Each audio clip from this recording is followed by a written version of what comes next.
back at it again with another This Week in WWE with the TheJaseDawg. That's right. So guys, we are up to episode 35. That's right guys. Now, this one's a little bit late, like last week's one. I've been pretty busy with a lot of different things, coming to the channel, getting a lot of stuff ready. As you can see, the video before this video was the Popcultcha mystery box unboxing, and it was pretty good. I asked for 5 likes on that video to do more Popcultcha unboxings, and it smashed it. It did good. So I'm pretty damn happy about that, guys. So let's get into this episode. If you haven't seen what happened this week in WWE, make sure to check it out on the WWE Network right now, guys. But let's get right into it. I'm going to talk about it.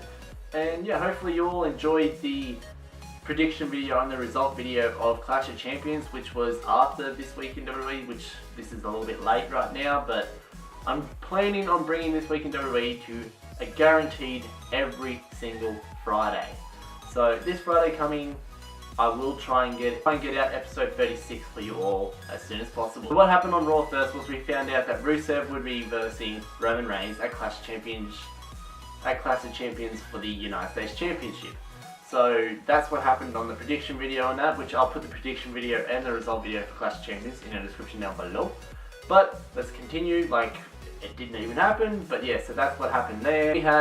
Then we had Rusev versus Seth Rollins in a normal match, and it pretty much ended in a double count out because they just beat the living shit out of each other, and I guess they just didn't really care. Bayley would be added to the Women's Championship match at Clash of Champions, making that a triple threat match for Clash of Champions. We would have a tag team action shortly after where Sasha and Bayley versus Dana Brooke and Charlotte. Now in this match, Charlotte ended up getting the win over Bayley. I was pretty surprised that she actually got the win on Bayley, but yeah, so she went into Clash of Champions with the most momentum under her belt. Sheamus versus Cesaro in the 6th match of their 7th series, and the 7th match was of course at Clash of Champions. Cesaro succeeded and made it a 3-all scenario. The New Day, Sami Zayn, Enzo and Cass versing Anderson and Gallows, the Shining Stars, and Chris Jericho. Now in this match we ended up having Enzo get the win over, I think it was Epico.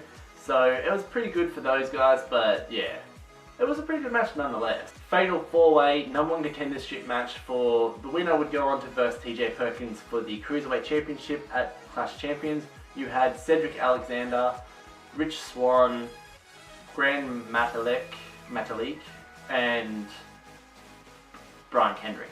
So in the end, Brian Kendrick ended up making Cedric tap out, and he secured his spot to verse TJ for the title at Clash Champions. And in the main event, it was Roman Reigns versus Kevin Owens in a steel cage match.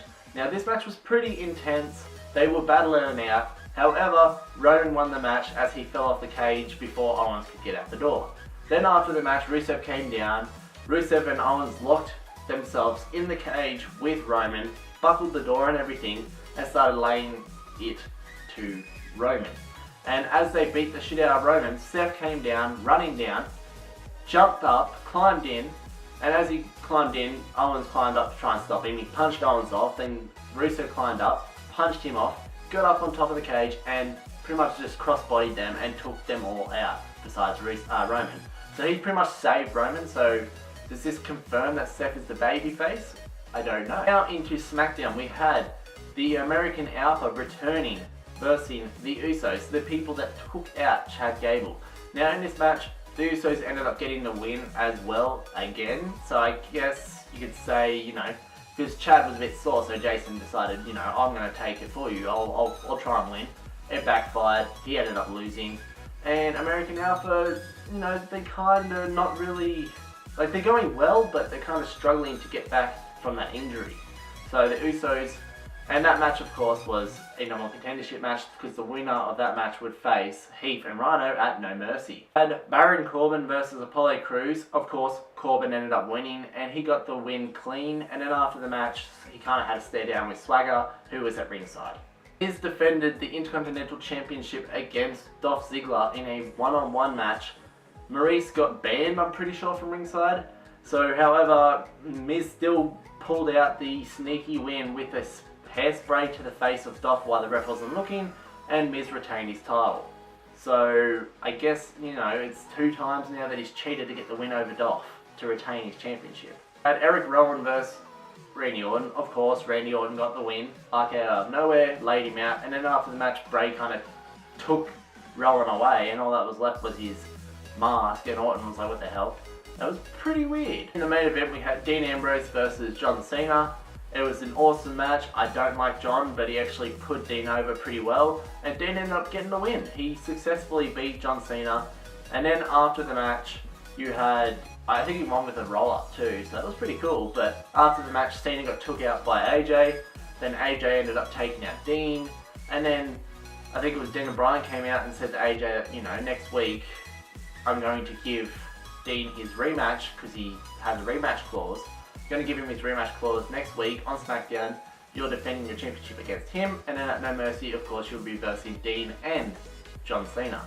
So I guess that kind of cements the fact that Dean's not going to win the title back next week.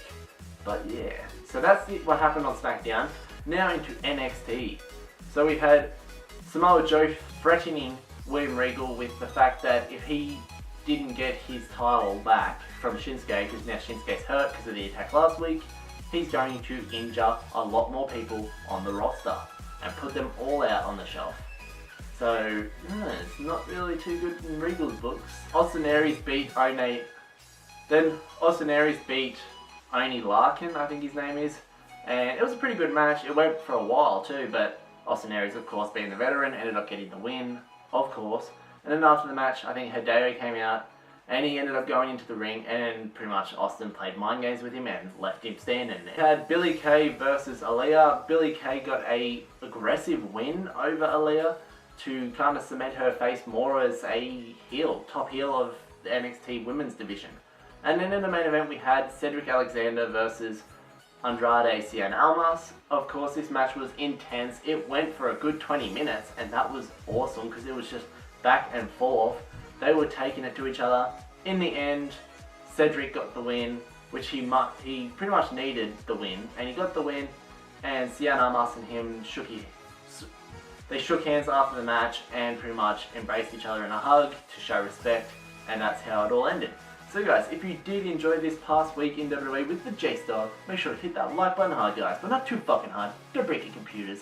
Guys, make sure to follow me on Instagram and Twitter. The links in the description down below. Guys, if you want to join the Dog Squad, make sure to hit the subscribe button and spread the word of the JSDawg to everybody you know.